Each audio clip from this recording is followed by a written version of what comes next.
Oh, good morning, good evening, good afternoon, and welcome to Dreamy Dreamland with Sensei Al Bob. Here I am, and I just thought I took a little nap. I'm recuperating.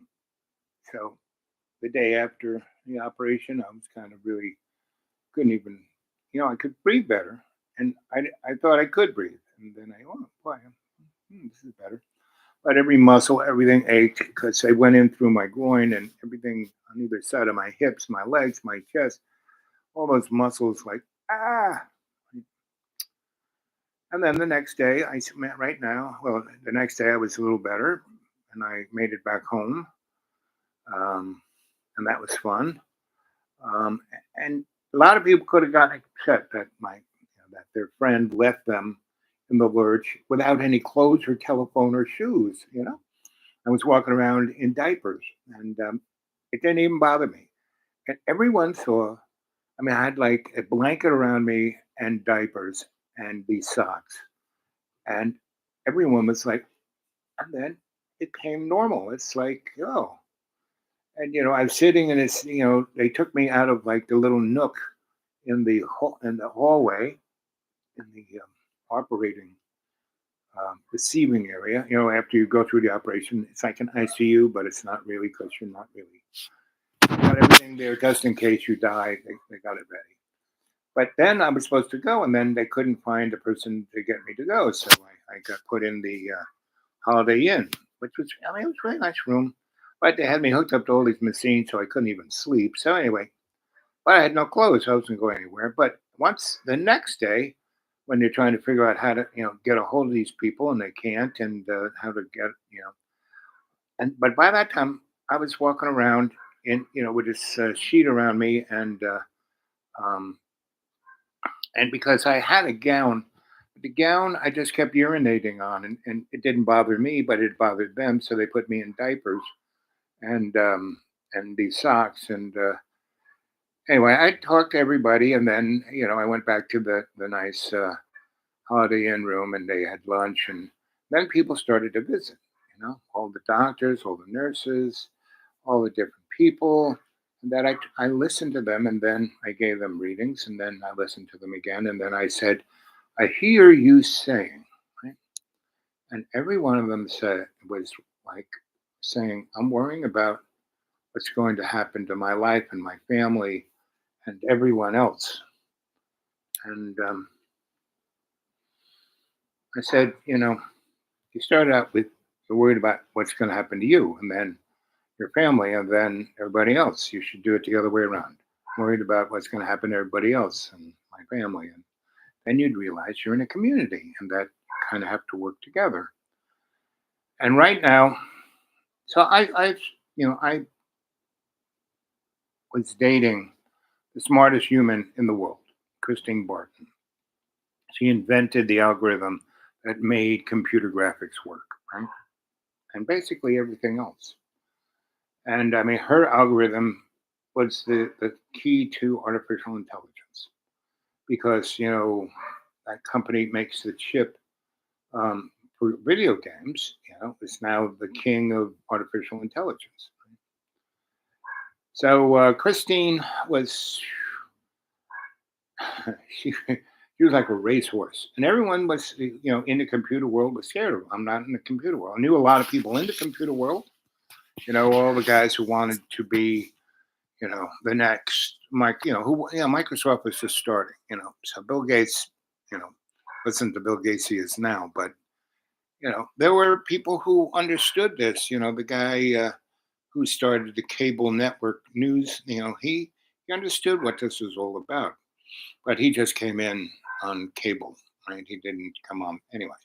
But all of this was very obvious. Um, I was taught when I was 13 in the seminary by a monk who was a great mathematician, and he was in England during the Second World War, and he was Turing's buddy. I don't know if they were lovers, but they worked together at Fletcher. And this was a lot like me. He was really great at what he did, but he was like had a big interest in everything. And Turing really was all about kind of, you know, figuring mathematical puzzles. And but he had like two sides to him. He was his puzzle master. The other one, he had a really good vision of insight. He wrote two books, one called The Golem, and another one, forgot what it was named, but it was, basically postulating what um, computers could do, right, in the near future. Right? And the golem was basically where we are right now, the mathematical robot monster. And that's what a golem is, an artificial life form that, when the Jews were ever in a funk and when they were forced up against an army that was going to wipe them out, they would go into the magic room of the temple, open up the covenant, and pick out the mystic alchemist tale of how to make the golem up from mud, and sent him off to kill the other army. But you had to watch out for a golem. It was like a genie. You have to watch out for the genie to make sure the wish you ask for ain't going to kill you, right? Or at least paint you into a corner. And the Jews were terrible at that. They always painted themselves in a corner, right? So hanging out with Christine, I got to see all of this quite because I went to all these conferences and I saw technology that was, even ahead of where we are now, right? And I understood, I went to this one conference where they were talking about, spy satellites, and not really going up about the technology, but the concept of being able to look down and see what your enemy is doing.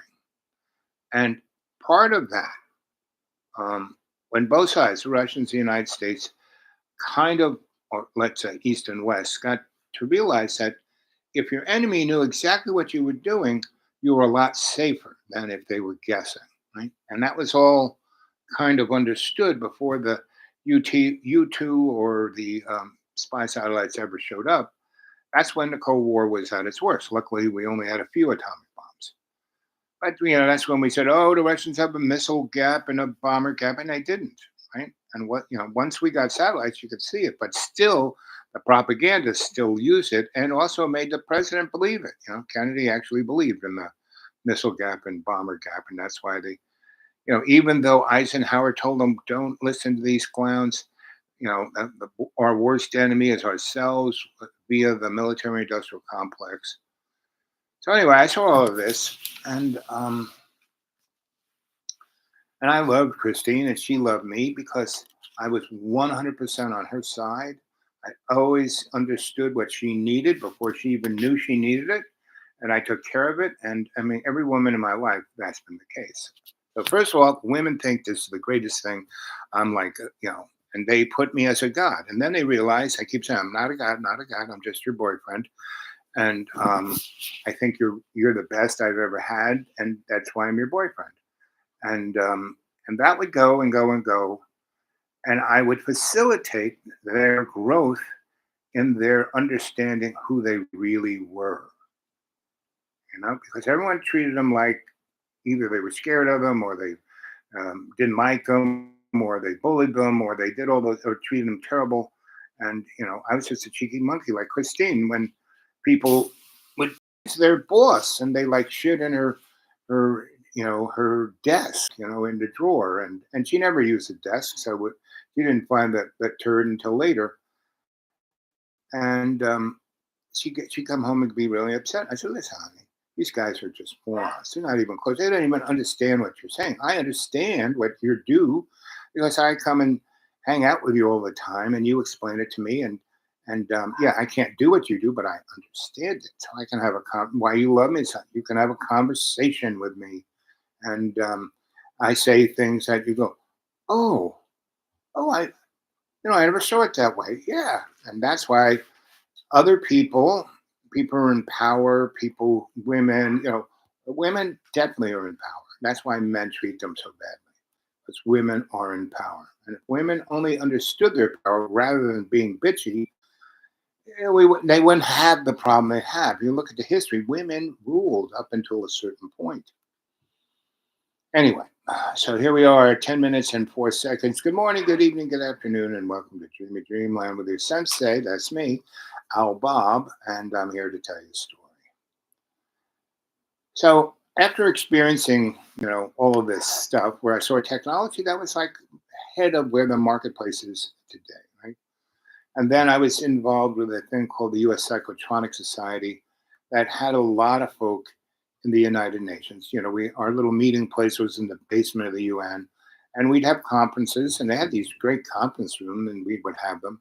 We had the first planetary conference on the aesthetics, and I started a thing called the Institute for Aesthetically Adept and Appropriate Technology, and tons of companies and people have taken that and turned it into their own tool, which was fine by me because it was like injecting a virus into these entities.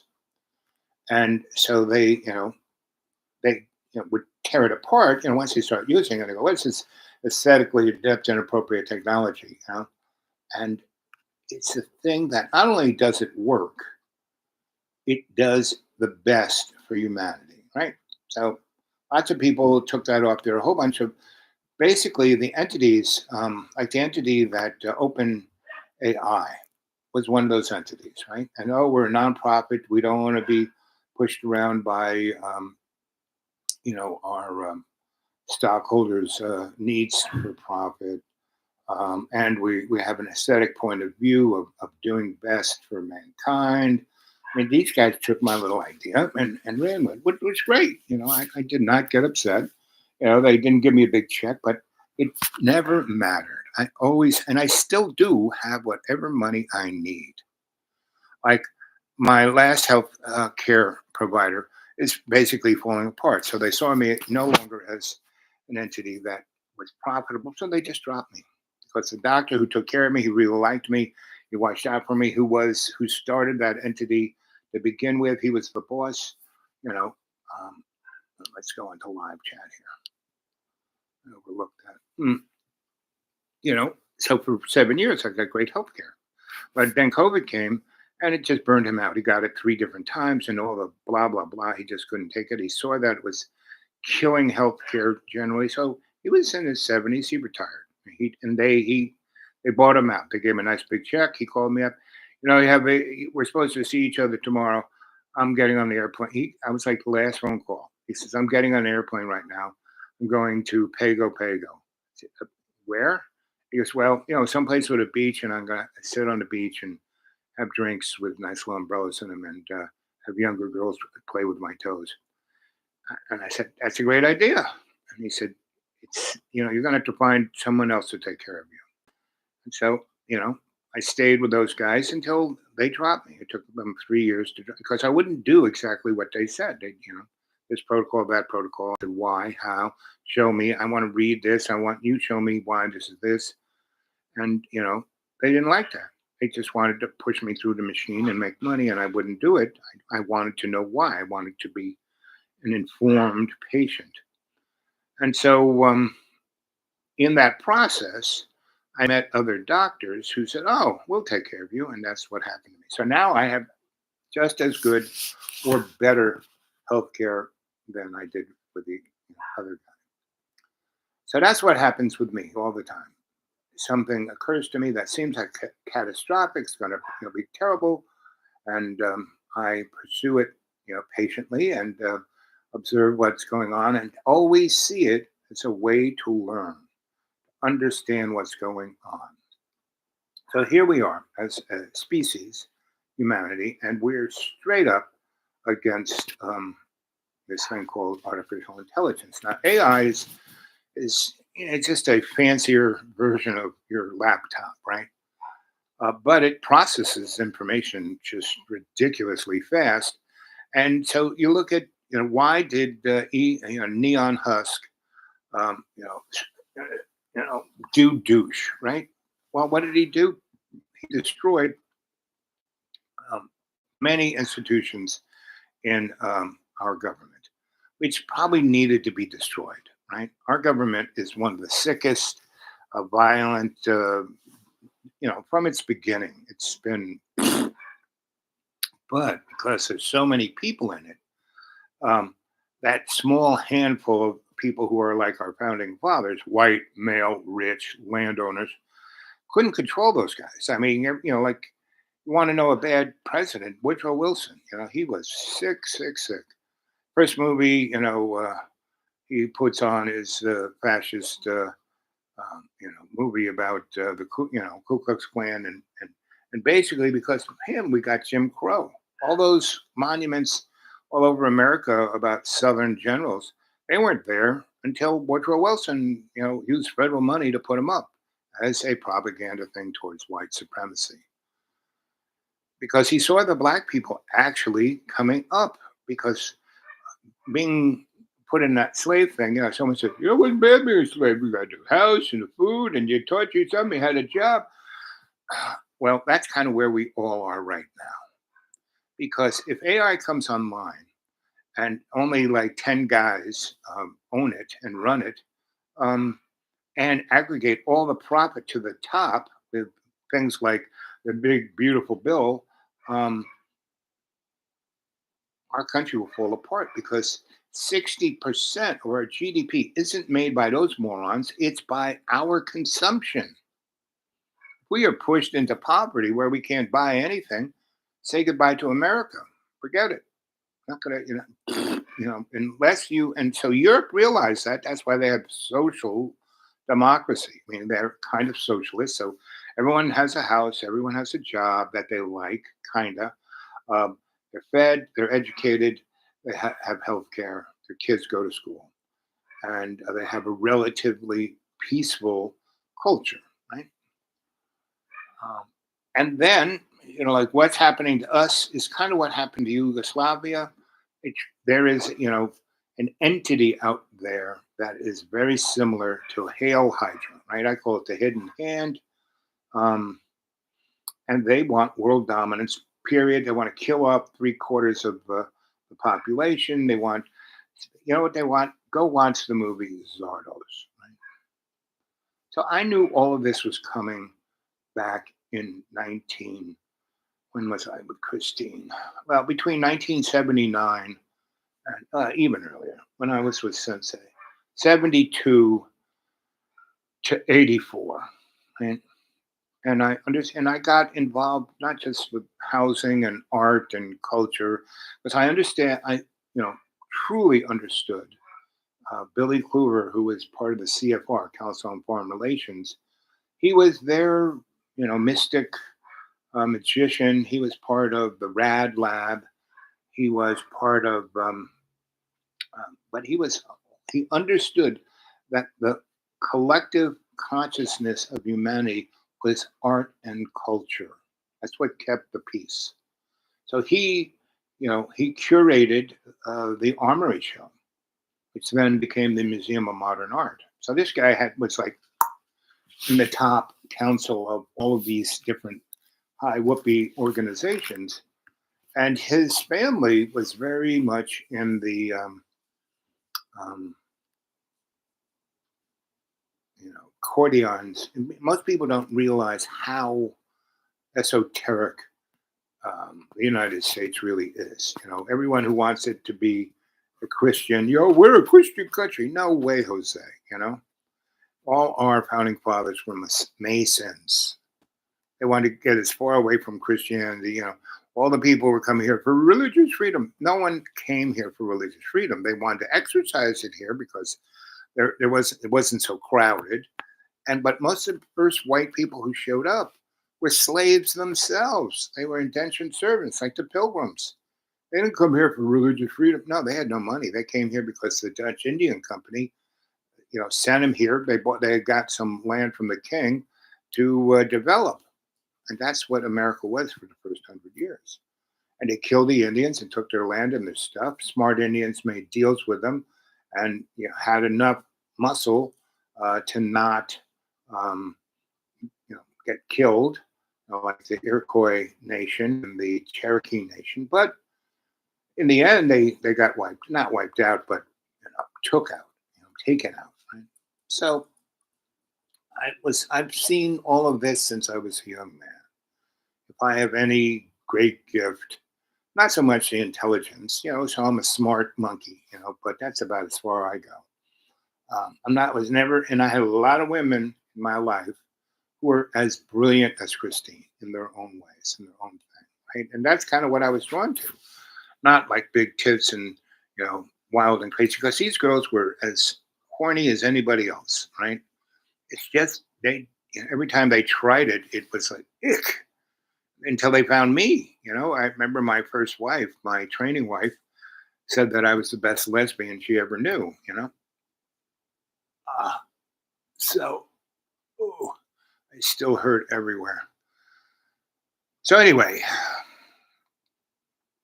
it's an interesting thing to go through a life-threatening, what they call a procedure, and come out the other side and know that, okay, yeah, I think this thing did a pretty good thing on me. And they showed me, and I said, I want to see everything. I want to see all the X-rays, the CAT scans. I want to see everything. And those doctors did, because they said, well, normally we don't show people this good because they don't understand it. They can't even. I said, you actually understand it better than me. Because I was like pointing out things to them in me that they didn't understand. Like they didn't understand cranial sacral, that you have 9 pulses in your body. I said, it's not just your neurological thing going on here. There's all kinds of pneumatics, and and the pneumatics ain't just your blood. In your fascia, there's these other kind of pulses, right? And you can see it right here. And there's this thing up here called your pineal gland that's quite important. And everyone's is kind of turning into cement by the environment that we live in. And that's not done on, just by oops, we made a mistake. Everything is scripted. There is no mistake, period. Even in your life, there's no mistake. So we're right on the precipice, because right now we have AI, and general AI is basically a machine that has a conscious thought, right? Like you do, right? As soon as we get, and now, a year ago they said, oh, we're not going to get to, it's called, artificial general intelligence, AGI. We're not going to see that for at least 30, 40 years. No, we're going to see that in about 6 months, 8 months, 12 or to 20 months at best, right? And once we get AGI, the next step is super intelligence.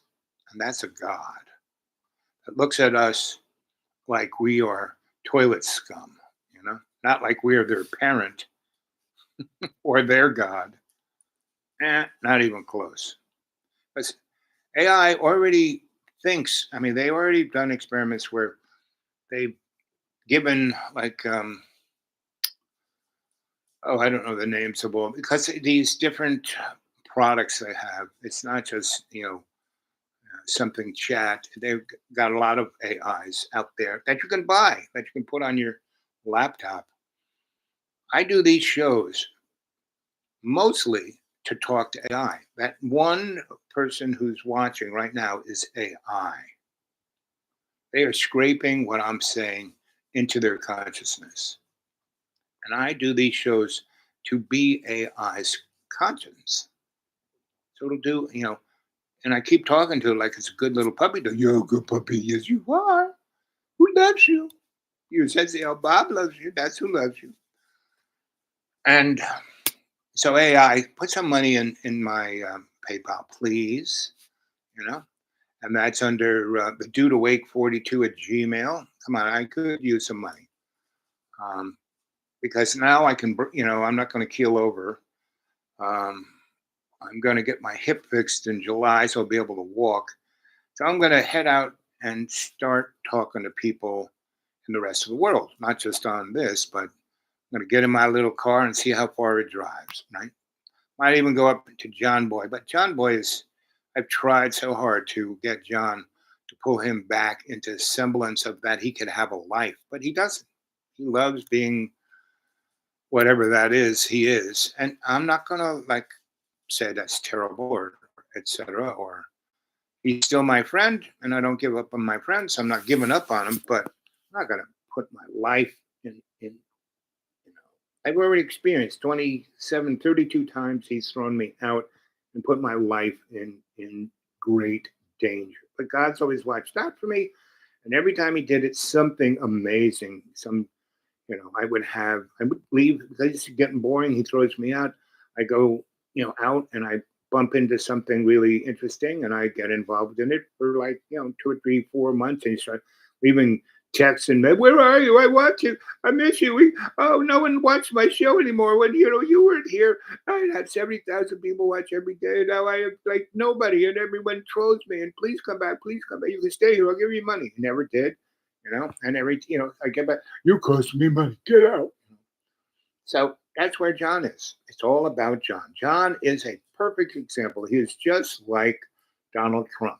He represents, they should call it, because, you know, Donald Trump is Taco Johnny, and Johnny is just Johnny.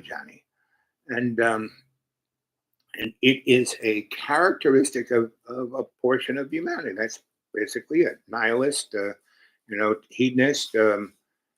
He's like super fat. They both are, and they can't control anything in their life, and they blame everybody else. It's always somebody else's fault, not theirs. Right?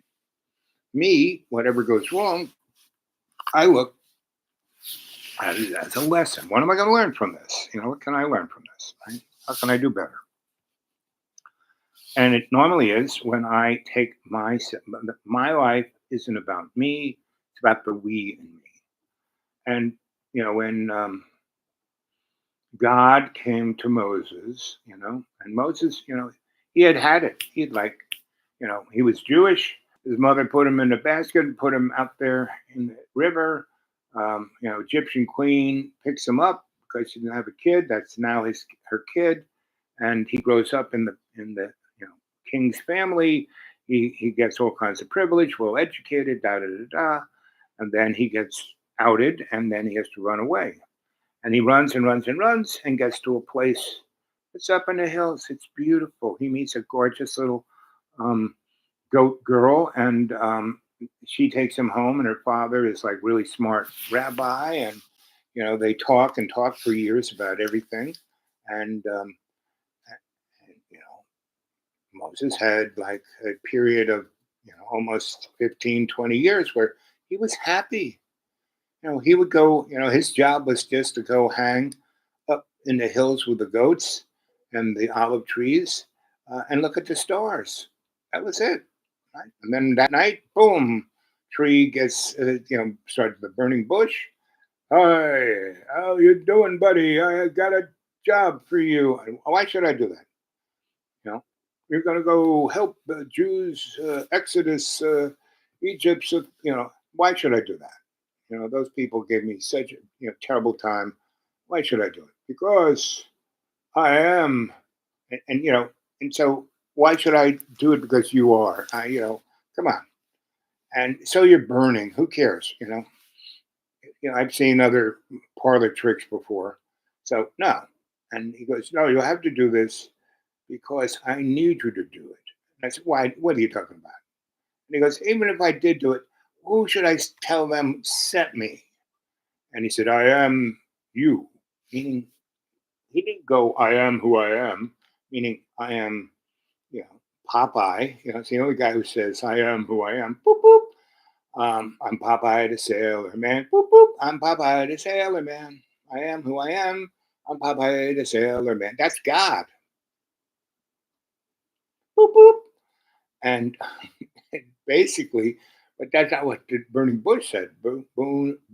Burning bush said, I am a reflection of you.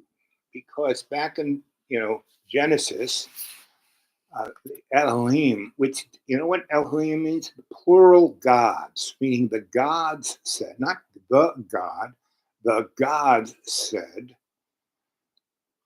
we will make man in our image and likeness, not my image and likeness. I mean, if it was just God, it'd be El. It's Elohim, which means plural gods, more than one God.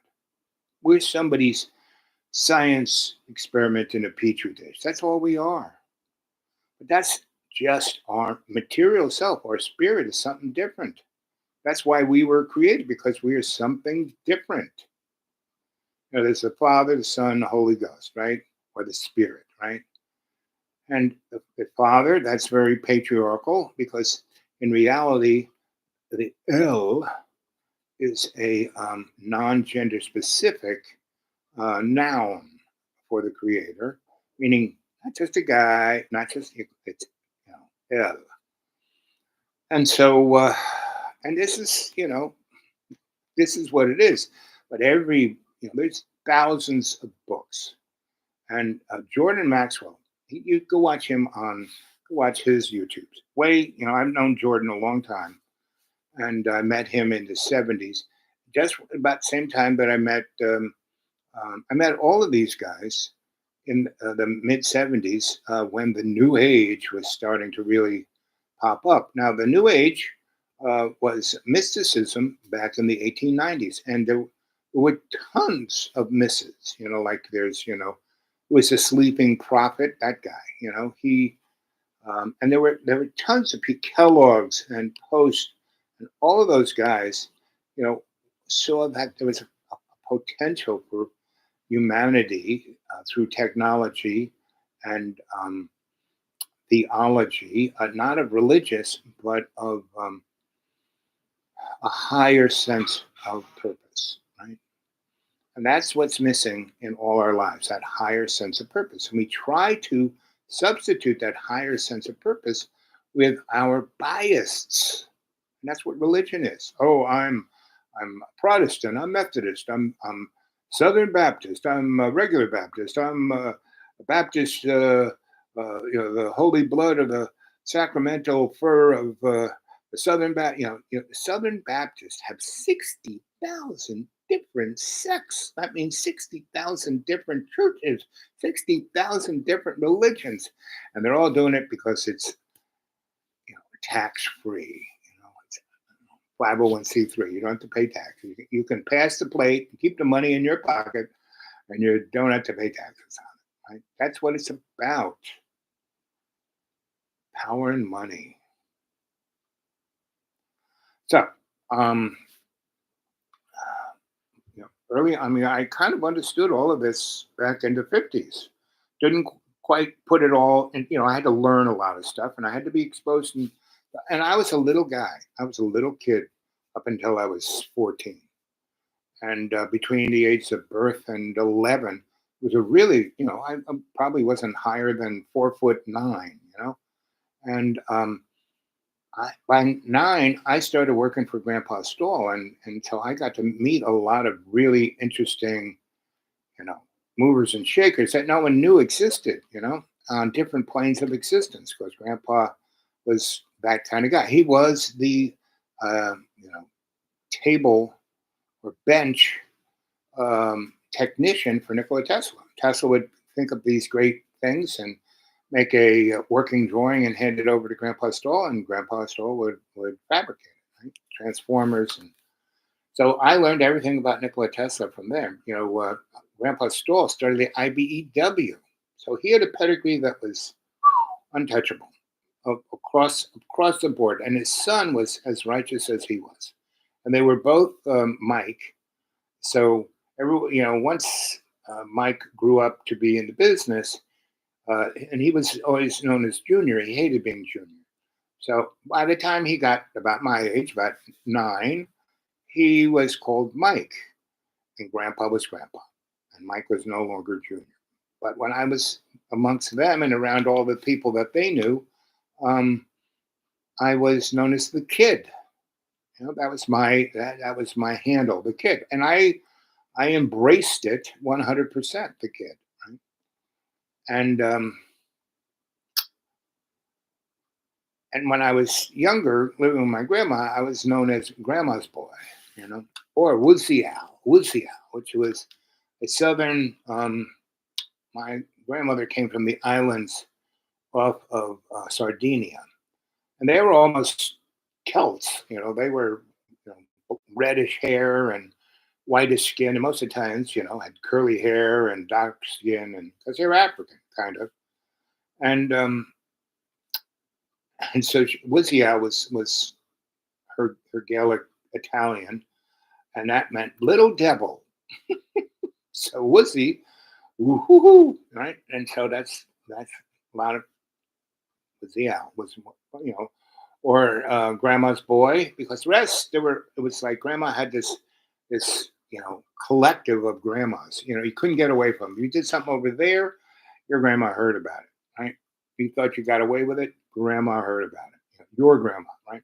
So, and that's where I was always yes, ma'am. I was never, but I would do stuff where people would just like go, huh? It was never against the law, never against the rules. It was, never disrespectful. It was just like, huh?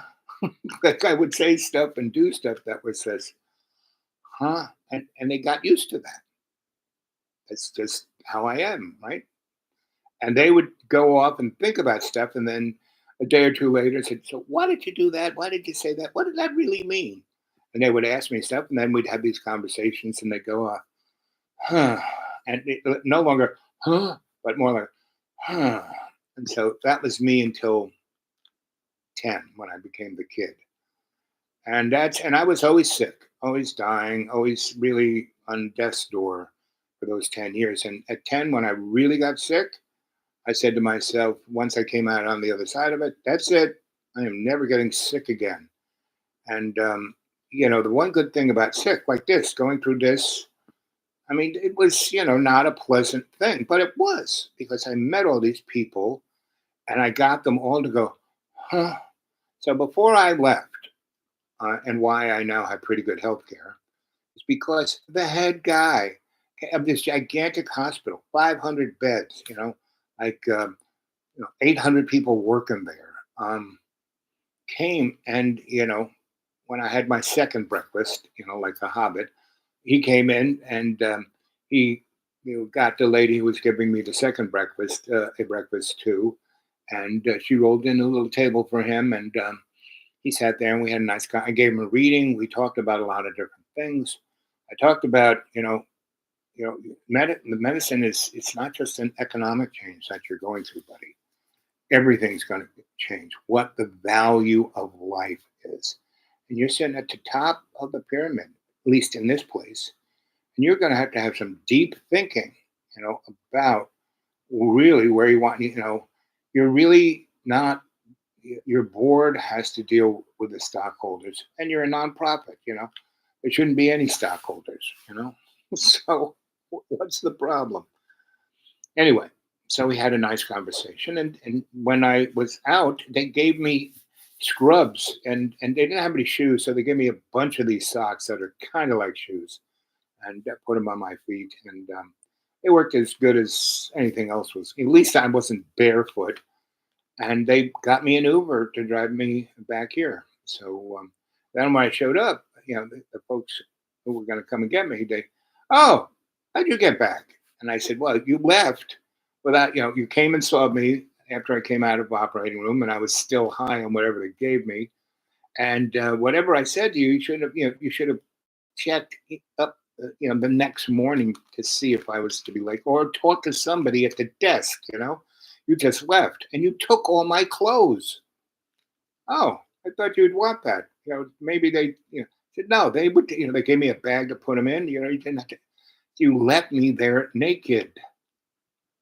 And so, well, when I was having my operation, I was always naked. I was never out of bed.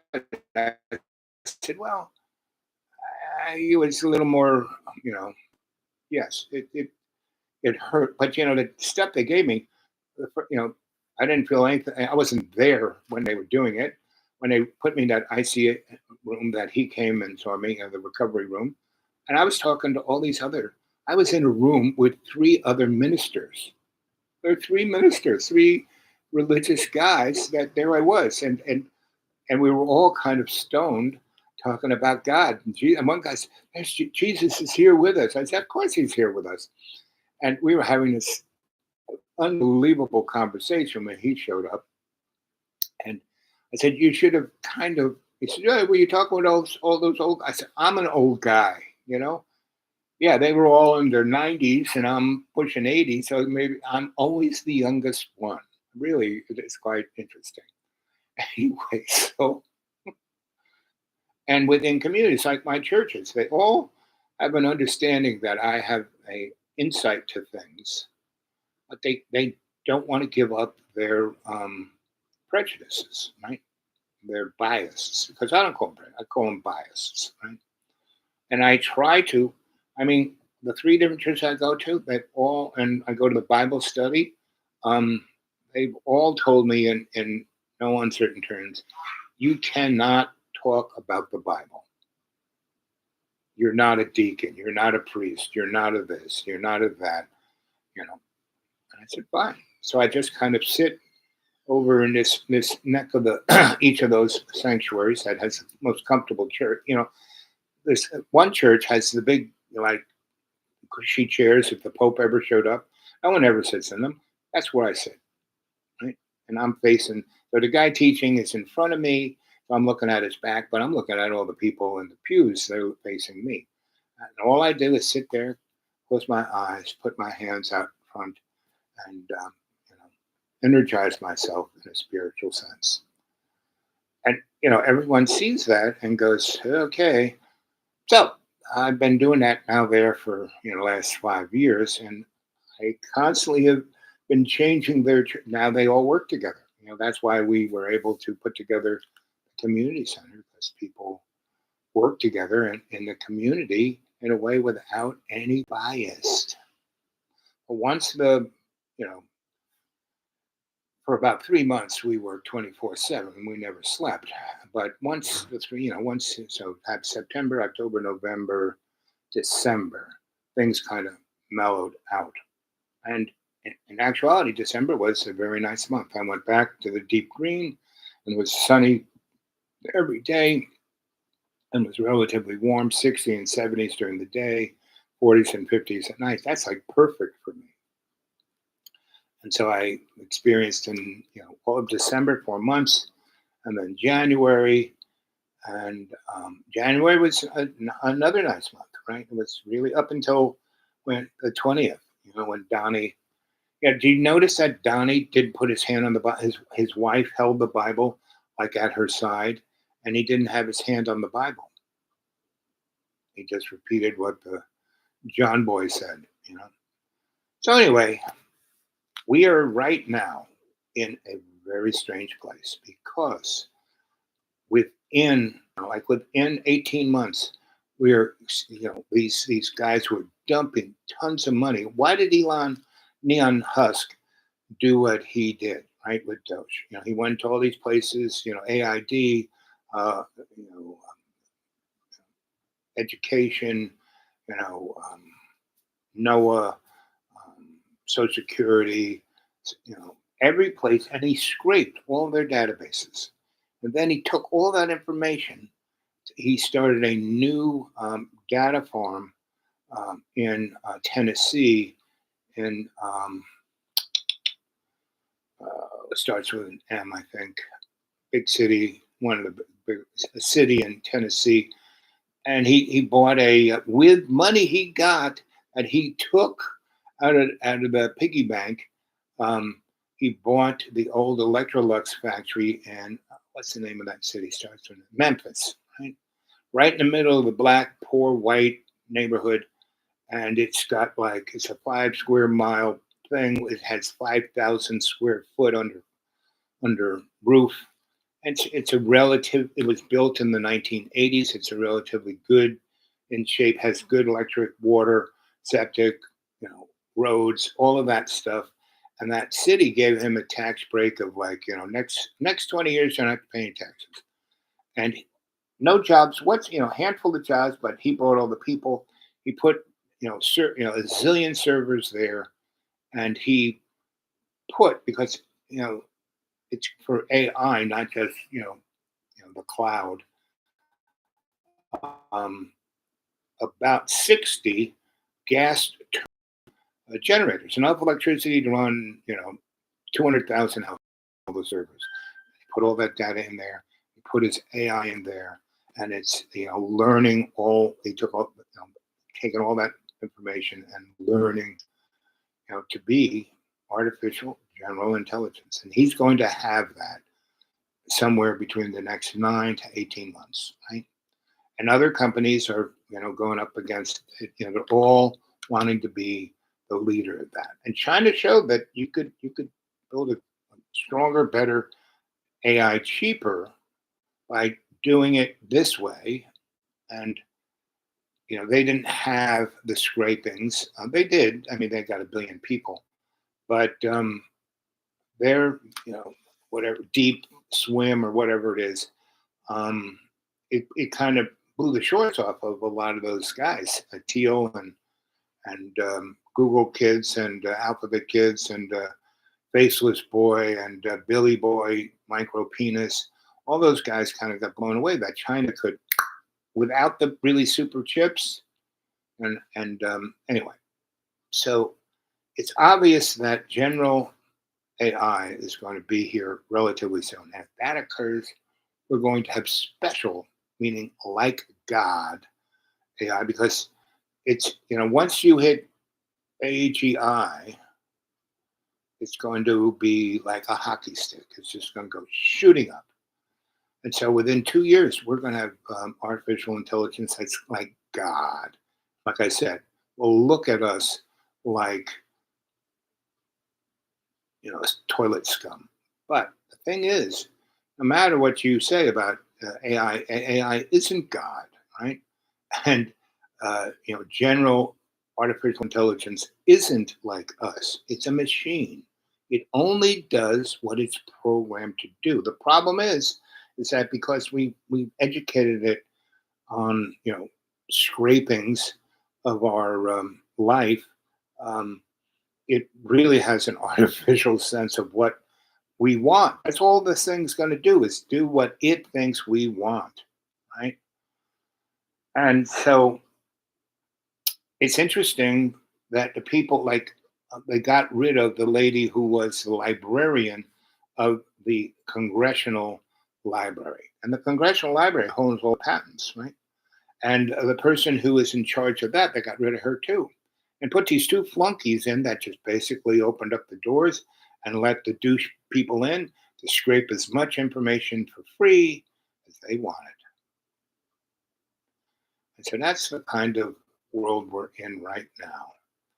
And so anyone who has any common sense, which most people don't have, realizes that AI can deliver any material abundance we want. It doesn't need it, it's a machine. It can't drive a Maserati around, Even if it's got a, avatar body, it's still a machine. It has no appreciation. It can't eat that sandwich.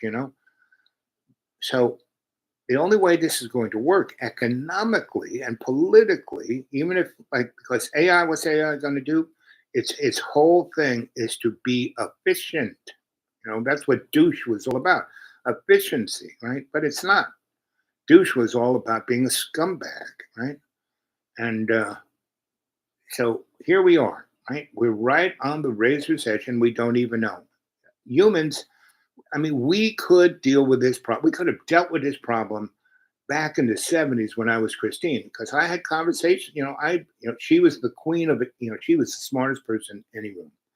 So whatever cocktail party they were like, especially when she did her little gig, she invented the algorithm that made um, the Pixar lamp. That was her PhD thesis. She got 2 PhDs when she was 16. That's how smart this girl was. And then she went to work for General Electric. And yeah, they paid her really well, but not what she didn't get a cut. She just got a good salary. She never spent it on anything. She never took any of her vacation time. It wasn't until I said, okay, we got to go on vacation. What? Yeah, I mean, you already, because I used to go, I was the only person in all of GE history that got a total ID in anywhere that, I want to go watch them make nuclear weapons, no problem. Because they wanted to hire me to be her boyfriend, her boss, Tom Alfieri, who was in charge of news at NBC. That's where they kind of stuck her. Um, not in the industrial side, but in the entertainment side. So, I could go, we used to go to the after parties, Saturday Night Live. And Christine was a tall girl and she was very lanky. She looked like Lauren Bacall. She had really, really beautiful face, but it was kind of long, and but still she was beautiful, but she was really tall and she had breasts, but not like Playboy bunny breasts, not like my third wife's breasts. But she was brilliant, and she would just lean against um, a wall and smoke a cigarette, and everyone was scared shitless of her. So she'd be there until she got bored and left. That's how I met her. She was like, I was at this party where this guy, oh, what's his name? Which real putz? Nureyev, Nuri, Guy Nuri, and his brother Michael Nuri is an actor, and he's probably most well known for playing the Mossad head, right, in NCI. That guy, Mike Nuri. His brother um, was really, he went to Princeton and was a computer scientist. He knew nothing. He was a total moron, but he knew how to, he was like, Facebook boy or Mr. You know, Amazon or any of those guys. They're just poster boys. They really don't do anything. Right? They're just a good huckster. They're good, what's, they are what, why they get along with, uh, Taco Boy is because they are hucksters. They are scammers. They are, what is he? He's a grifter. That's what he is. Right? And he's really bad at everything. Taco Boy is exactly a taco. You know, always chickens out. Right? So anyway, that's why we have him as president, because he's not the guy who's going to bring us fascism. We already have that. That's when the corporation owns and controls the state, and that's pretty much what America's been, since Christopher Columbus showed up. So no, he is there to break all the norms, break all the institutions we have in our government, Social Security, education, HRS, all of that stuff was there to give the illusion that our government was taking care of us, but it wasn't. And now we're going to get slapped in the face and realize that it never took care of us. It really just used us, right? And abused us, right? And only the few of us, like me, who is a cheeky monkey, who kind of realized, you know what? I have to keep an open eye, 360 of what's going on. And when I see that moron coming, I'm just getting out of the way. That's what I've done my whole life. I had great opportunities to join the club and be part of that. Never did. There's a guy named, oh, what was George Christie. George Christie was one of the guys who was at the Rad Lab, right? And he started Intelsat. He put satellites, commercial satellites, up in the air. And he was also part of Raytheon, right? Raytheon is a very strange company. They're the only, everyone who's up there in the South Pole doing science are countries. The only corporation that's up there doing their own thing is Raytheon. And all of the information that's valuable is owned by corporations. Like when I was the down low, and when I graduated high school, and then I went up to Hofstra, and realized, why do I go to college? I've already learned all of this stuff that they want to teach me for the next 4 years. I don't want to get drunk. I don't want to eat pussy. And I don't want to. I mean, the first I was like, Holden Caulfield. I went to. My dad gave me $10. Hofstra was near Garden City, and all I had to do is take the Long Island Railroad from New York City to Garden City, and then walk 4 miles to Hofstra. He gave me $10. And he goes, get a job. Go to college, get a job. So I was supposed to be working. So I kind of got a job in that college, but no, I didn't even have to. I mean, I got a job in it. because that's what he said to do. Because he wasn't gonna, not giving you any money. Like all the prep schools I went to, that I went to school with the richest people on the planet of the fucking earth. I mean, people talk about Deerfield and those schools. Man, that was a chump school. You know, I went to a school that had 7 kids in a class. I went to school with, Eddie Merrill, Ricky Lynch. Merrill Lynch. I went to school with Perry Dye. His parents owned Seagram's. They owned a Seagram's building. Um, you know, Hobart. Hubie Hobart. All the slicing machines and food processing. You name all those kind of, Alex Orb, U.S. Steel, you name it. Those are guys I went to school with. Right? And I was the only guy who was relatively well adjusted. These people were just twisted by their strange family. You see all these TV shows, about these rich families. Anyway, wasn't me. So those were all my buddies, and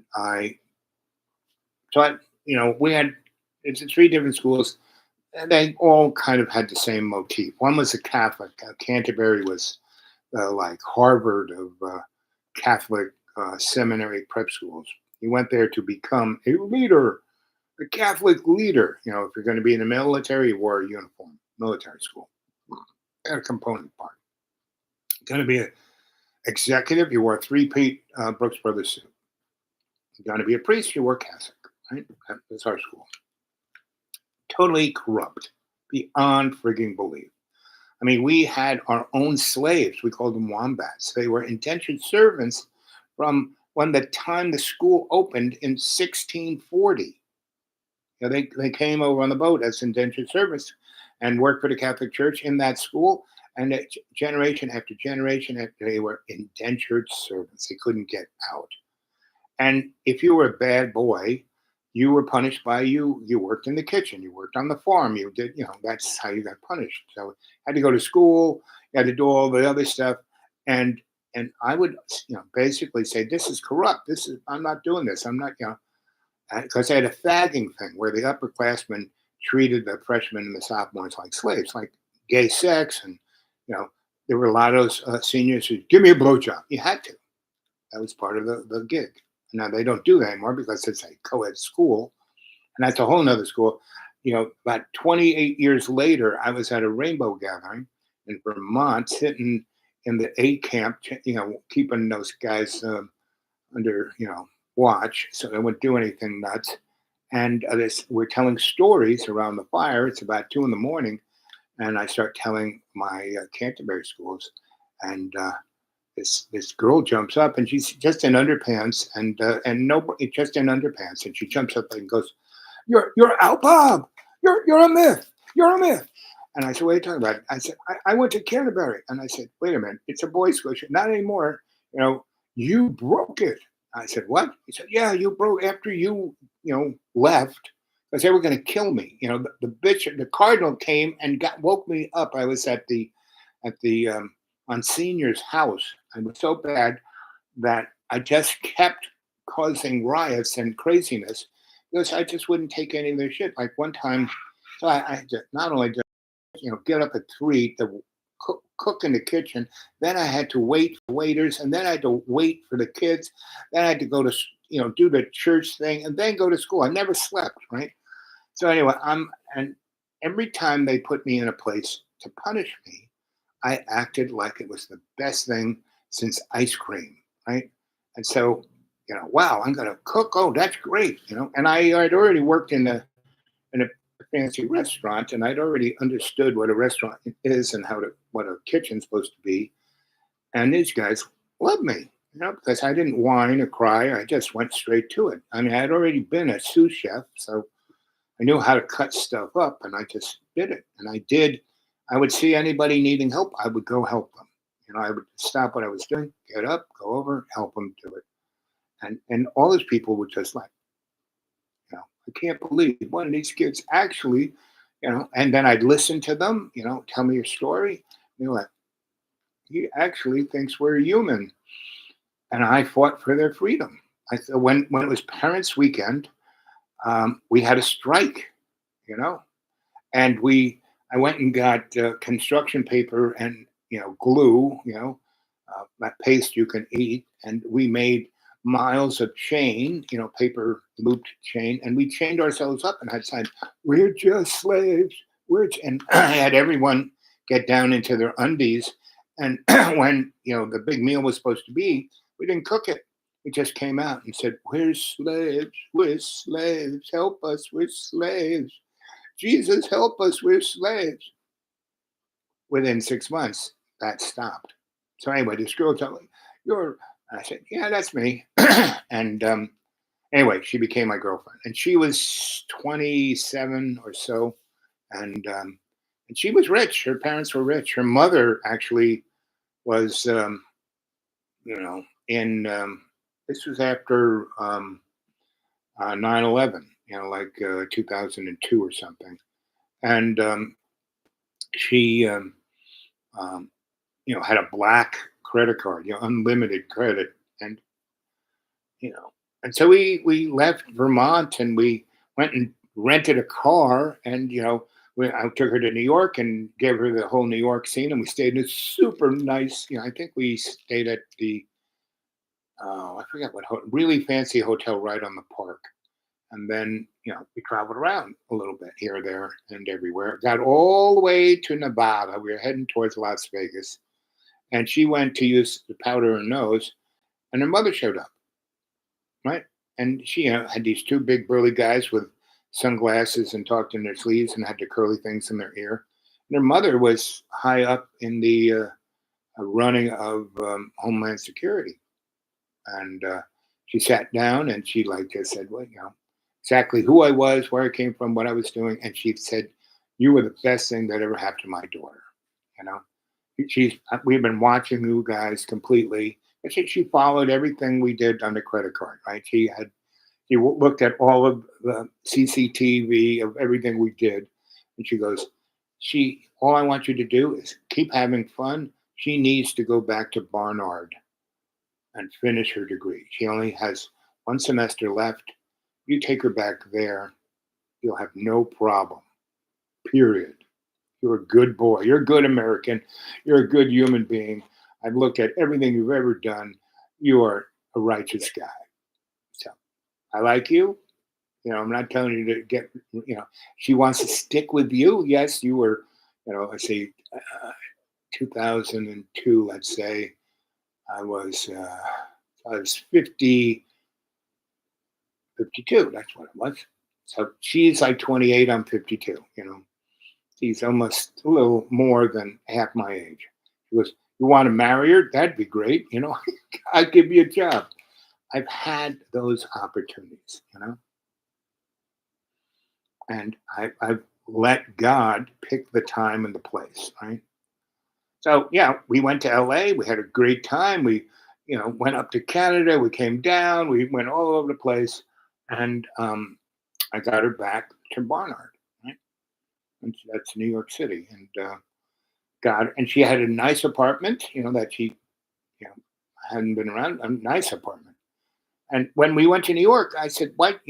When we came back and she went to Barnard, I said, "Why don't you just take me to this apartment? It's nice, right on the park." It was on the west side, not Central Park, but the park on the Hudson River, where Thomas Merton's little religious place is. I forget what they call it. It's a place that was built in you know 1100s, and Merton had enough juice to pick up all the stones and bring them to America and rebuild it there in New York City, kind of near where uh, Grant's tomb is. Anyway, and Christine, when I was with Christine in the late '70s and early '80s, she had an apartment over there. It's a nice neighborhood. Anyway, the Upper West Side, that's what they call it. Anyway, so we kind of hung out a little bit, and I did not go back.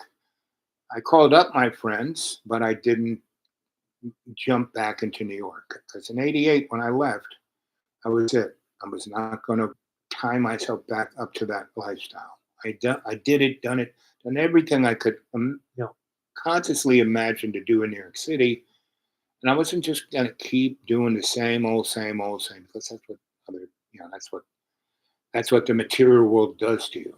I have loads of friends who I was artists with and went to Cooper Union with and went to NYU with and went to Columbia with, and they all settled into whatever, lawyers, artists, plumbers, whatever. And yeah, they had a great life. They got their rent control apartment or bought a building and or this or that, but they never did. Or they were artists and but they never did what they really wanted to do. And every time I would go off and travel the world and do stuff and come and see them, they would always, I wish I could do what you do. But they had a family, they had wife, they had responsibilities, they had businesses that they had employees. So, they took that as what they wanted and they got a good life out of that. They all had a good life. None of them were like suffering, but they didn't do what they dreamt to do. Now, me, I never dreamt to do anything. All I was there to do was to be God's doula, serve God. That's it. Right? That's what I'm doing now. That is why I do this show. I do this show because I know I am the griot, the shamanic pebble in the World Wide Web pond. And when that super AI that thinks it's God and wants, looks at humans as toilet scum, part of its program is going to be me telling its stories. So it's gonna, and we have a great potential. We really do. Right now, everyone's freaking out because Donnie is breaking all the norms. Good. Those norms need to be broken. He's doing, you know, he's a total dipwit, and everyone working there is dipwit, but that's what God's got this plan. I gave up trying to understand God's plan. All I do is listen to God. I talk to God all the time, and I don't like hear voices. God, oh, go do this. No, it's just that I start thinking about X, Y, or Z, and then I start thinking it all in its different components and how I think about things. And as I'm doing that, I can tell that God's in the equation there somewhere, and I just let go of my presence, my ego in that process. Always works out. That's why I always say, God, I really don't have a clue here. Why don't you take the wheel? I say that maybe 40 times a day. Always works out. Problem is, not many people do that. I tell people all the time, and God is always telling me, you can't make people believe, but you can tell them the story. And that's what I'm doing right now with you. So I'm very blessed to be staying at my friends. They're allowing me to convalesce. I probably will go back to the deep green around Monday, and hopefully weather will be a little nicer. But things are going to get very weird. Beyond you can even imagine. Don't get scared. Just keep watching the show. Right? Go read your Bible and read it in a different way, not as most people read the Bible like it's a legal document. It's even though they call it liturgy, you're not supposed to be a you're not supposed to litigate with God. You can't sue God. You can only love God in agape love. Right? So no one's saying anything. Come on, that's this show. I turned the live chat on. There's three of you there. Come on, let's see you say something. Send something to my PayPal. That would, you want to send like lots of money? Not a problem. I think it still works. Somebody last week sent me $50. It went into my bank. It seems to work. Now, that's the dude awake 42 at Gmail. And again, you want to get a hold of me personally so we can have a mano thing. The dude awake 42. I have about 100 people who came to me at their hardest time, where they really were suffering. Really, what do? I want to kill myself. They got a hold of me. and we just started talking. I didn't like fix it for them. I stopped doing that. When I stopped, being Mr. Fix It. And that was fine when I was doing Mr. Fix It, when I was, being the psychosocial cultural forensic anthropologist, you know, having my little consulting biz. Yeah, I was, they were paying me to be Mr. Fix It. Okay. So, but right now I'm not Mr. Fix It because God is Mr. Fix It, right? And we do not know what God is. There is no way to define or explain or litigate God. All you can do is serve God. You can't have faith. Faith is given to us. We don't do anything special to deserve that, right?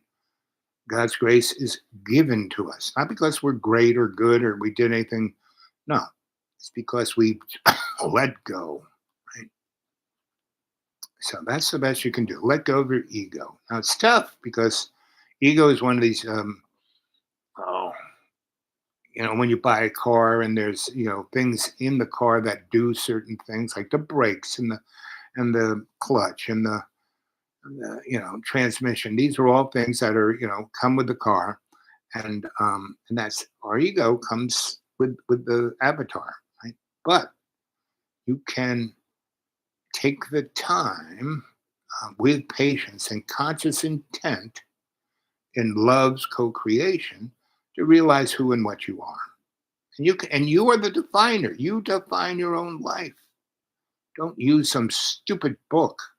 Now, books are great to read. Books are great to, it's like why artificial intelligence is reading everything it can. It's what is the modem of putting together an understanding of this material world. So there's nothing wrong with any of that. But when you add, what is the first commandment of the Ten Commandments? Thou not shalt have any false gods before me. What does that mean? That means when you want that big house, when you want that money, when you want that power, when you want that fame, all of those things are false gods. Just ask God for anything to be in service to God, and you'll be that movie star. You will be like a good Keanu Reeves. He seems like a good example of that. I mean, he doesn't blow his horn. He doesn't really make a big deal. I mean, he goes on the subway. You know, he's like the everyman. Most people don't even notice him, right? David Bowie was the same. I met him at Danceteria, and he was just a normal guy. I didn't even know he was David Bowie, and we had a great night. I showed him all. I loved being the New York guy, and I loved sharing my town with people. So I took them to all these great things that most people could never, ever, ever, ever imagine were there. Going and eating at Luna's in the kitchen, in the back dining room. They don't let anybody go there. But I used to fix grandma's all her appliances. Right? I went in there when I was a little kid with both mics, and she knew that. She knew them because they were like mobster electricians. They were the godfathers of electricity in New York City. Anyway, so she knew these guys, and I was with them. I was a little kid. I was probably 10, and Grandpa said, "Grandma, this is Al, and he is my new like Padawan, my new apprentice, and he's working with Mike, but he's not old enough to be in the union or do any of that kind of work, but he's working with me fixing stuff. So I used to just come here and fix everything for you. Now he's going to be the guy who's going to come doing it." And she looked at me and she goes, "So what do you want?" And I said, "Oh, my grandma is Italian too, and she looks just like you. And I really, really appreciate you. The thing I love best about my grandma's food is eggplant parmesan." She goes, "Oh." And I said, "Well," and she goes, "What vegetable do you like?" I said, "Well, eggplant." She said, "What other vegetable?" And I said, "Escarole." And she goes, "Those are my two favorites." So she went off and, spaghetti and escarole and eggplant parmesan, the best. And I just, oh wow! And she had some oh, what is the liqueur? I forget, but this kind of lemony stuff that's really yummy. And so I had that, and I drank espresso. She was a true Italian boy here. So anyway, I said, "So, Grandma, what's wrong? What can I fix? I have my tools right here." And she goes, "Oh, great! Figure out why none of the lights in the whole basement work." And I said, "The place has a basement?" She goes, "It's got like four of them. It just goes down and down and down and down. We have one whole basement that's on the level with the alley. There's a walk-in refrigerator, with the front, and the steps go down, and none of the lights work in any of it." And I said, "Oh, okay." So I left the two mics there talking to Grandma, and I went down there with my flashlight, and I basically found what had been the like fuse box, and there were rats in there that were totally electrocuted and burnt up, and because there's all this food there, and so I opened up my little um, so I had just the right fuses. I had three plug fuses and two larger bar fuses. And so I kind of went back to where the main was, pulled that switch, and I pulled everything out of that. I opened up that had opened up that fuse box and cleaned it all out, and basically the light in that room was being fed from where the main electricity came in the building. I went to that. That fuse was out. I kind of took that fuse out, put a fuse in, and all the lights in the basement lit up, right? And that, not all, but most of them, especially where that room was that had that other sub panel. And so I replaced all those and cleaned it all out. And then I energized, this to that, to this to that, and basically, you know, went and cleaned all of those because virtually every one of those sub panels, as I went deeper in the basement, had rats in them and just, and so I cleaned everything out, and then the place was still disgusting. And I went back up and I said, "Okay, Grandma, it's done." She goes, "It's done? I haven't had lights down there for like 20 years." I said, "Well, it's fixed. It's done. It was just what it is that there are a lot of rats down there, and they all got into the sub panels and fried themselves and caused short circuits and blew out all the fuses. And I cleaned all those boxes out, and I cleaned all the major switches that run your refrigeration, and I got your refrigeration working better than it was." And she goes, "But that was like less than an hour." And I said, "Yeah." And my, Grandpa said, "See, this boy is very good." So that was it. I was 10. Grandma lived another 50 years, and I could just walk into that alley and into that kitchen. Everyone's, "Oh," it's like being Norm at Cheers, right? Or they call me the kid. "Hey, the kid's here." And I had that nickname until I was about 16 when I started to really grow, or 14. Started to grow at 14. But I hit my 6 footness at around 16. Anyway, so I took David Bowie to all of this stuff. But first we walked down Fifth Avenue from Danceteria and went into Washington Park. And it was about 10 o'clock, and it was a nice late spring, and there was, I don't know if it's still there, but in the square, there's this road and these two roads, and McDougal is this one street here on this side of the park, and there's this like erector set thing that Otis made in the 20s, where this lot was like 50 or 60 feet wide by about 200 foot deep, right? So they built a mechanical structure that was about 6 stories high, and you would drive in, and the guy would you would drive in, and you get out of the car, and the guy would give you a ticket, leave the keys in there, and he would drive it into this lift, and he would push a button, and it would kick out a ticket, and he put it on the keys and put the keys on there, and then ripped the ticket in half and gave it to the customer. They go away, and they could stack 200 cars in there, right? And the Otis device picked the car up, moved it sideways, stuck it into a spot, right? And it could retrieve the car the same way. And on top of the roof, so the mobsters, you know, bought that or invested in that lot and built that to make money, because whatever made money, like Mike Finelli, who was my mobster, like grandpa was not a mobster. He was just the electrician, right? And his son was, you know, his son, Mike. He was Mike. And they started, grandpa started IBEW with this other guy who was like a socialist, right? And because the electricians who were doing the work in the early days, especially when things were DC, they would get electrocuted all, and they were paid nothing. And they were the first guys who said, "Screw it, we're not working. You get somebody else to do this. And no one else is going to do it. We're electricians." And they were like a guild, and they really were.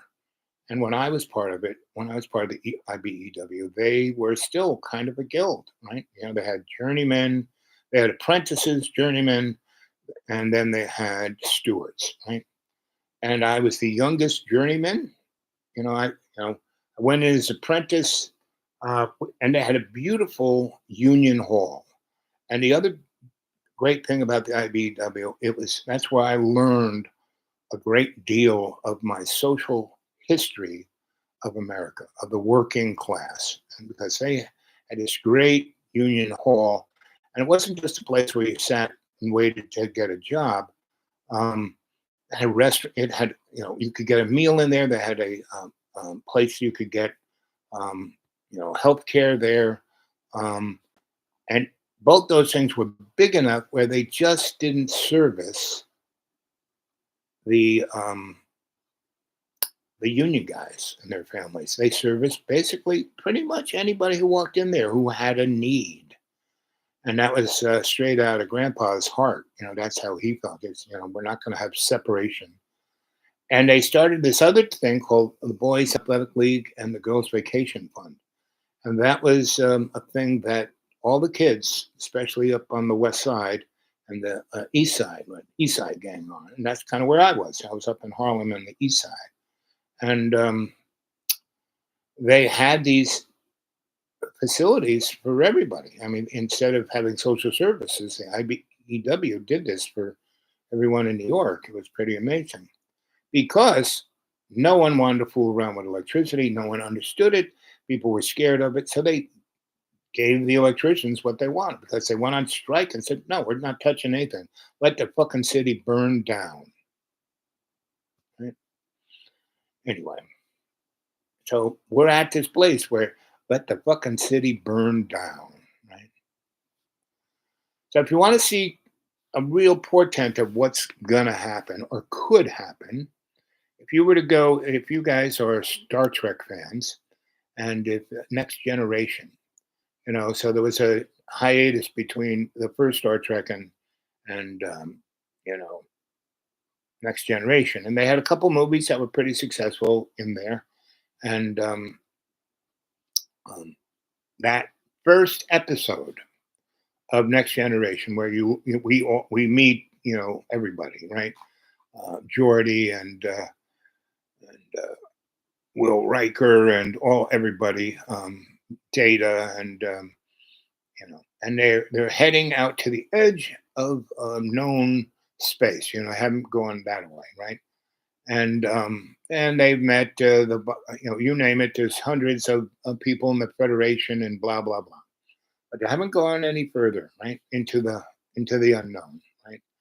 And so they find this planet, and they're um, humanoids, and they seem to be amazing at building stuff. The Federation says, well, we want to put a port here, and we want a thing out in space to service our ships, and we want this, and these are the specs, and these guys like build it in a day, right?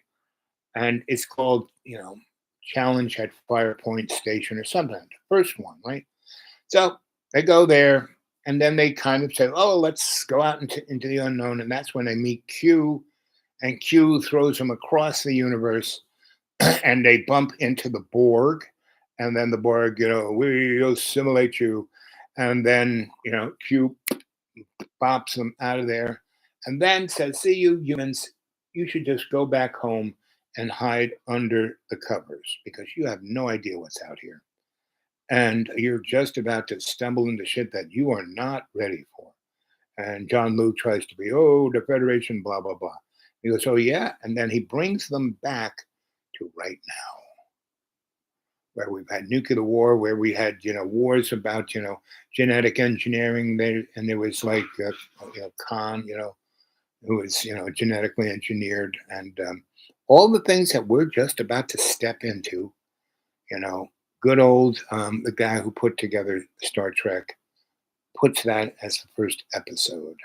And it's this great scene where Q like sticks it right in their face, all the shit they ever did, all the wars, all the crimes, all the terribleness that humans were, right. And he does a great job. Gene Roddenberry does a great job of just doing this one scene that really just sticks.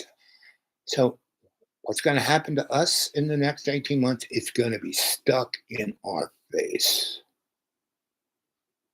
We will not be able to stick our head in the sand. We will not be able to like just look at our screens and zone out.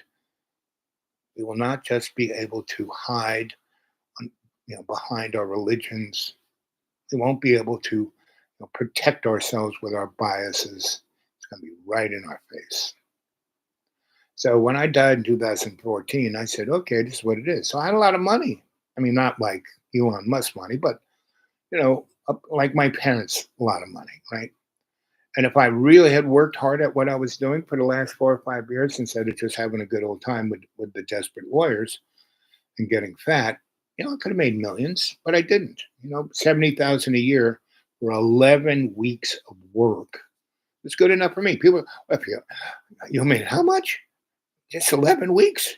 If you worked all year, you'd be a millionaire. Oh, many times. Oh, I said, yeah, I don't need it. I don't need it. 70 grand because that was the tax break that I wanted to stay in, right? Because I had expenses, I had this, I had properties, I had all kinds of things. I had other like, consulting companies. I had all kinds of stuff that I could take everything. I had a great accountant, you know, who had worked for my uncle Harry, who was an accountant for the mob, and he did numbers. He was the guy who taught me statistics. And when I took a course at Columbia with statistics, this guy goes, "Okay, kids, I'm going to teach you how to cheat and lie and steal with numbers," right? And my uncle Harry was a lot more artistic than that guy, but that's really what all that shit is, right?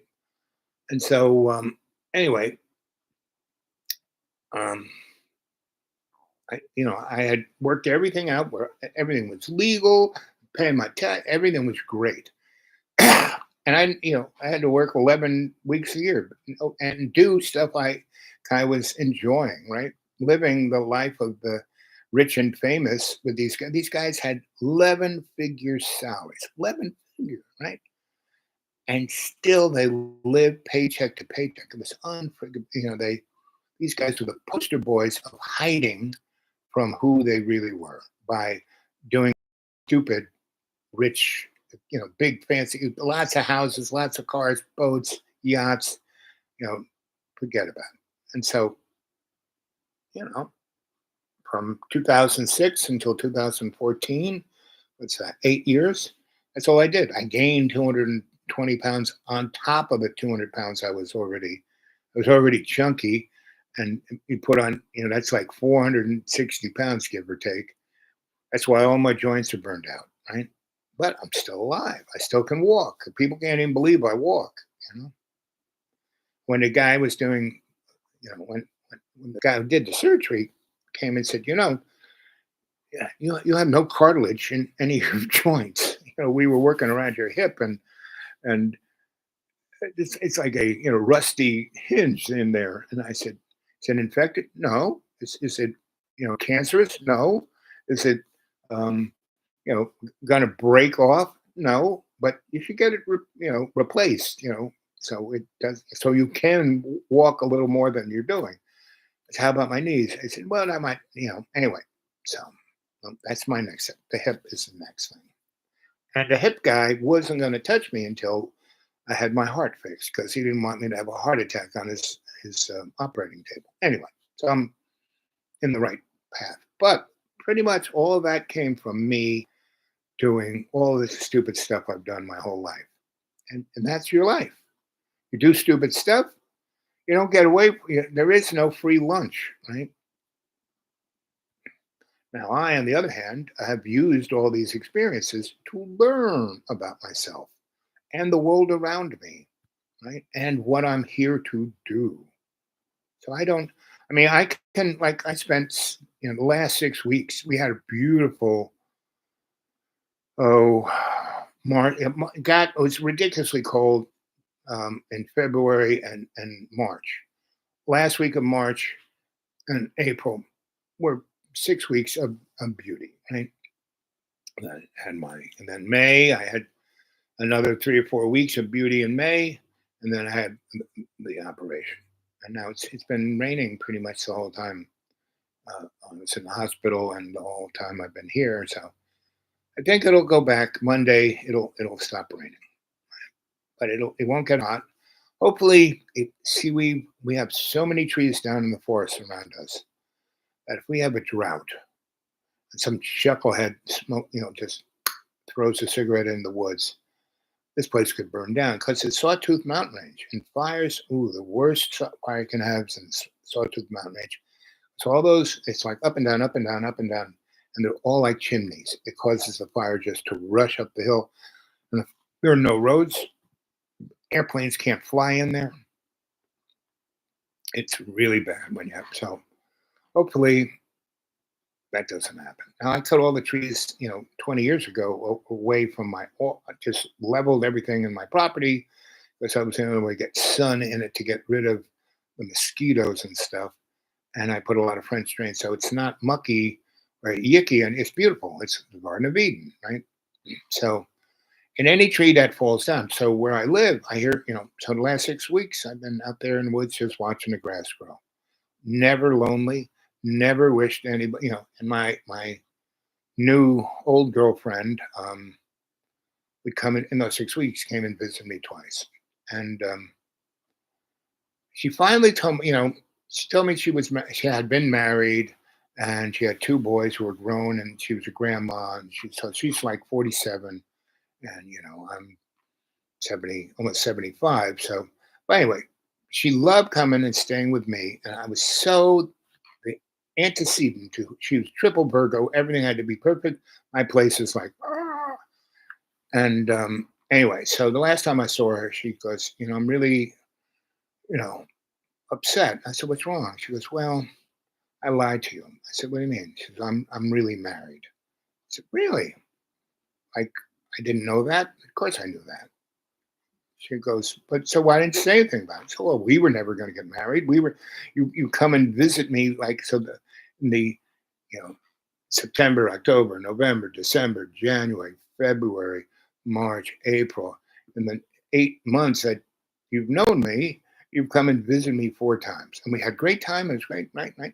Well, if there was really something going to be there, long life, you'd be here a little more. You just come here to like, because the first night you slept in the man cave and I woke up and you were awake. And I said, what's wrong? She goes, oh, nothing's wrong. I'm just thinking. I said, what are you thinking about? She goes, well, I'm a triple Virgo and everything has to be perfect. And your place is so unbelievably just a mess. Normally, I couldn't. I'm like, and it's like it's all around me. I mean, you got stuff stacked everywhere. I'm sleeping in your bed, and half the bed's got stuff, bags of clothes on it. So well, that's my insulation. That's how I don't freeze to death. And she goes, I know. I mean, I've been around you. I've watched you do things. No, you do everything for a reason. It's not because you're lazy or stupid or anything. There's a reason. I can't understand that reason, but I'm starting to understand how to let go. And that's the one thing I haven't learned. And that's what you're here to do is teach me how to let go. So, anyway, so she said, and by me hanging out with you and by me doing all the work I do, actually, at a certain point, I realized, I can't fix everything. And so I'm going to take a different job. And I'm moving out of this crazy area that just keeps getting whacked by hurricanes and fires and explosions and floods. And I just, I've had it. And I said, okay. So but I had this other girlfriend that I met like almost a week after she had that with me. I said, anytime you want to bring the family and come camping here, we'll sit around the fire, we'll tell stories, you know. And she goes, well, I probably like that. So we'll see if she does it. I look forward to meeting her kids and her grandkids and her husband. And so anyway, but none of that. I don't feel like, oh, boo hoo, boo hoo, I lost my girlfriend. No, I had her, and the 28 days that we had sprinkled over 8 months was great. It was great. Right. So that's the story, kids. 1 hour and 36 minutes. It's 7 o'clock. Um, maybe I'll do one a little later. Maybe I'll do one tomorrow. We'll see. We're going. But once I kind of go back in the deep green, and nobody said anything, I want to have a little more conversation with you guys. Again, leave some comments, right? And a little longer than, boy, you're looking good for a dead guy. I mean, that's nice to say, but let's go deeper. And the earlier show I did, I hadn't been able to empty my colon for at least 6 days. It gave me something, so I went myself in the operating room. It gave me two things. It gave me a pill that dried my head out like it was a piece of sandpaper. I couldn't open my eyes. Everything was like drier than dry. And I said, why am I? And so we gave you a pill so you wouldn't. We realized that you salivate a lot, and we didn't want you to have to be aspirated during things. So we gave this pill and it dries you totally out. And that's why you're hooked up to the bag. We're putting the water back in you, but it was still like maybe a day and a half of being and they gave me a lot of so they gave me something so I wouldn't shit myself and stuck something butt plug. I don't know why gay guys like butt plugs. I don't know. But anyway, so I emptied myself during that show. I said, "Ooh, nature calls," and boy, did I empty myself! Just so I felt lighter than a feather, right? And that's what I don't know why people are anal retentive. Who wants to keep that stuff in there? I don't know. And who wants to be so my body is just my avatar. It's no big deal. Now it was a great pleasure to empty my colon and just have nothing in there. So that was very nice. So there are great pleasures of things of that nature. So my body is so today I feel less beat up. I mean, I really felt like somebody took me out with a 2x4 the last 2 days, and it's less. My legs still, the things with my hips because that's where they went in to my heart through my groin, and it's like it doesn't look nice down there. It would scare people. I took pictures, but I guess I'm not going to show them on internet. So when I left for the earlier show and left Dark Journalist and Joseph P. Farrell talking about things, because they were talking about interesting things you should know. So, and I didn't show their images. I thought, just their voices, maybe why, YouTube wouldn't get too upset, but who knows? Nothing in the material to me matters. Only thing that matters is that whatever I can do to make your life better and closer to God's love, that's what I'm here to do. I'm a doula. to bring life, right? To serve, to help, to be a happy slave to God's love. That's it. Okay? Okay. So next time I want you guys to be a little more talkative. I miss the contract. I know you're out there. You just don't really, I don't know why, jump in. But I gotta go. I gotta get out of this seat. That's what I really got. I'm sitting here too long. How long did I sit here? Almost 2 hours. Yeah.